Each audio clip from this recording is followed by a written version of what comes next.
Ito yung galing junk shop natin. Ito, magulo pa yung wiring kasi hindi pa natin na-wiring.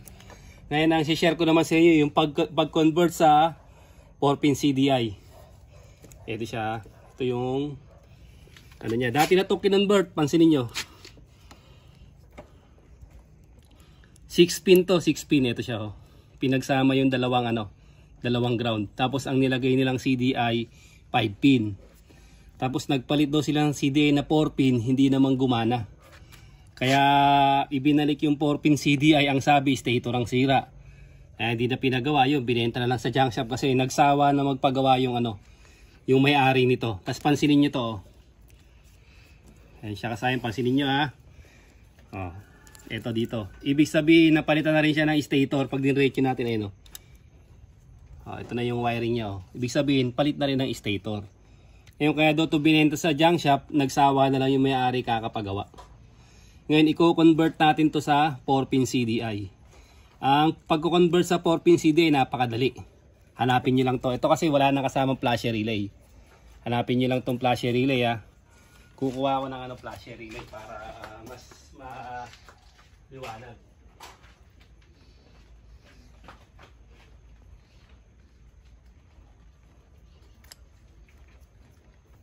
Ayaw na magpatanggal ah. Stuck si flash. Si flasher relay ah. Ito.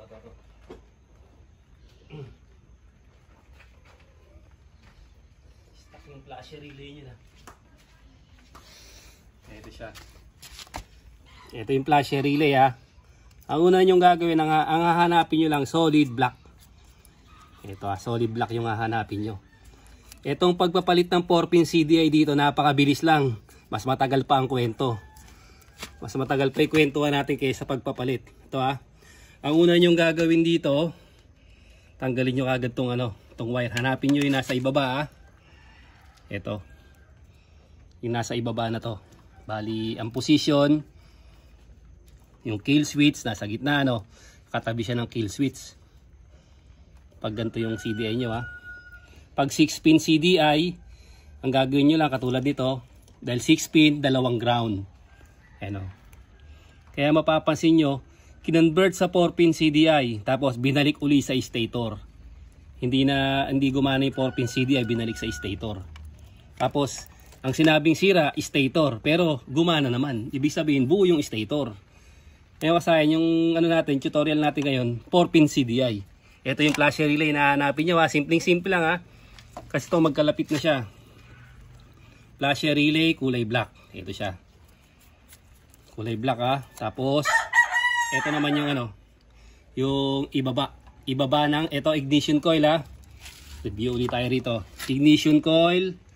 Pulser, yung kulay blue ha. Kasi ito, ang titingnan nyo rito, wag yung kulay. Iba, na to. Aftermarket na tong wire na to. Napalitan na siya.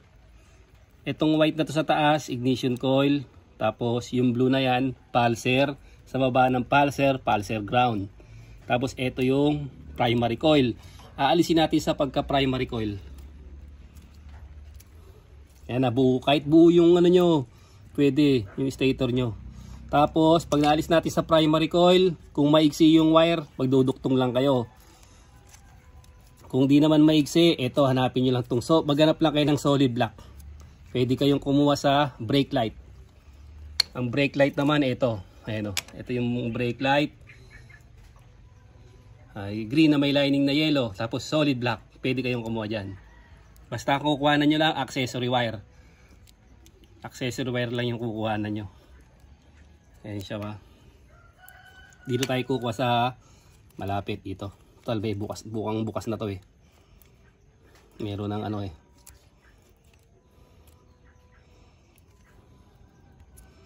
Rusi to wine dito macho. Yung mga nakalagay sa plaka. Tinamay sa plaka. Tukan mo to. 2014. Hindi natin alam kung kailan yung pinaksakto niya 2014 nakalagay sa kanya. Ito na Ito, tatanggalin na natin to ngayon. Kaya tingnan niyo yung pwestuhan ha. Ito yung 5, 4-pin lang siya eh. Isa lang, ito yung baba na to. Itong baba na to, ito yung kita may butas pa, mo, lakihan mo. Itong nasa kanan sa ibaba, Ito yung primary coil, gagawin nating 12 volts. Sa taas niya yung ignition coil. Tapos sa may kaliwa niya yung pulser, sa baba niya yung pulser ground. Ito, di na to gagamitin. Ito yung yung kill switch. Alang tayo ng 4-pin CDI.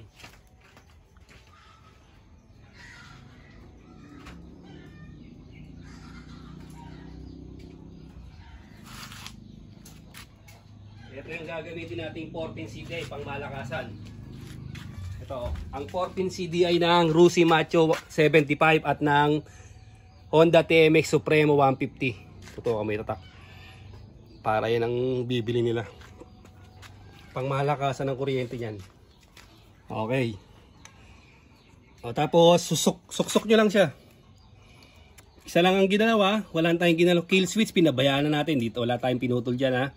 Ito lang ang tatanggalin natin ha. Yung nasa ibaba, ito. Loaded na to. Loaded na tong primary coil. Sige po. Sige po. Isa lang po. Sige po, tuloy lang po. Asan po? Asan yung asan? Yan ha. Sige lang po. Pasok po kayo, tuloy po kayo dyan.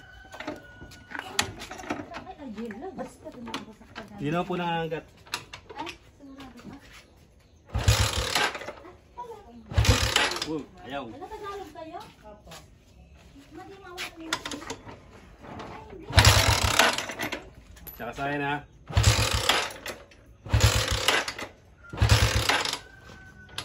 Ayaw gumana kasayan. Ito gagawin natin. Kasi wala pa tayong susian. Itong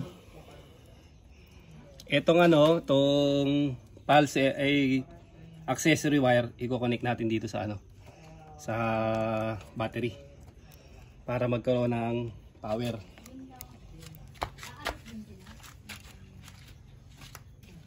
Walang tayo ng wire. Isa na talagang kanina yung bahay na ito kay Abigail yata.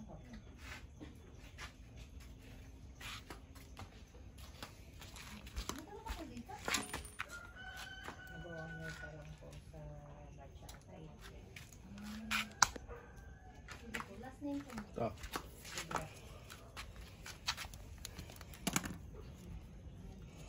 Lagay natin to dito.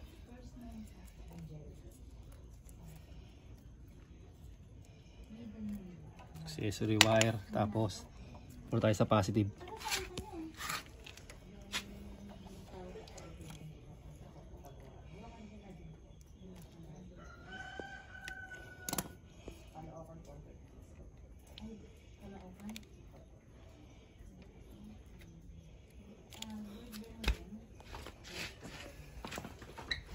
Okay, testing.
Kasi kailangan natin ng 12 volts. Kaya pag hindi umandar, accessory wire, tapos itong positive Baka akala nyo hindi pwede. Kaya yung nagpalit sila ng CDI, 4-pin CDI, sabi hindi pwede. Kaya nagpalit uli sila ng stator. Tapos ang sinabi sila na naman stator.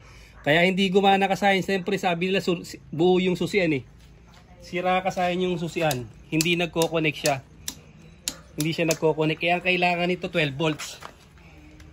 Kailangan niya ng 12 volts. Kaya tayo maglalagay ng accessory wire saka dito. Ngayon, kung ilalagay natin ito sa susian, accessory wire at saka yung live wire, 2 wires, automatic a-under na yan.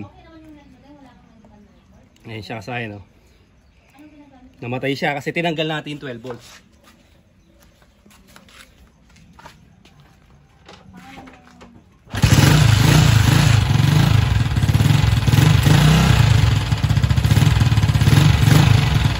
Ganun lang kasayan mag-convert ng 4-pin CDI. Dito lang kayo ano ha.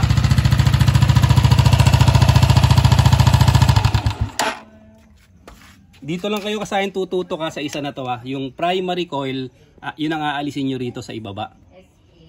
Ayan, nasa ibaba, tutukan mabuti yung wire na to. Ito lang nasa ibaba kasayan, na storage na naman tayo kasayan. Hayaan nyo kasayan, pag naka-ipon tayo, makakabil tayo ng iPhone. Para maganda yung vlog natin. Ayan siya, na-storage tayo, ito lang siya. Tandaan nyo ha, ito yung ano, pag nagpalit kayo ng 4-pin CDI. Tapos, ang susian nyo naman, hindi gumagana. Tutok ba susian? Hindi pwedeng hindi gagana yan ha. Kasi kailangan natin ng 12 volt supply. Kaya tayo nagkonekta ng isa sa accessory wire at naglagay tayo rito sa ano, sa positive at accessory wire. Kaya natin gumana. Dahil kung hindi natin ito lalagyan, hindi gagana yung ano natin. Hindi gagana yung 4-pin CDI. Kaya ang sabi nila, hindi pwede yung 4-pin CDI. Kaya sinabi na stator lang sira. Pero buo naman pala talaga yung stator. At pwede rin yung 4-pin CDI. O, dito lang sila nagkamali kasi hindi sila naglagay sa accessory wire at sa ano, sa battery, positive ng battery, kasi umaasa sila na buo yung susian. Pero sira yung susian, kaya hindi gumana yung ano. Sa kasayan. Ganun lang kasayan ha. Ganun lang yung pag ano ng 4-pin CDI, pagpapalit, sobrang bilis, matagal lang yung ating kwentuhan. Pagka may comment kayo, mag-comment lang kayo dyan at sasagutin ko yan. Hanggang dito na lang mga kasayan. Salamat sa panunod.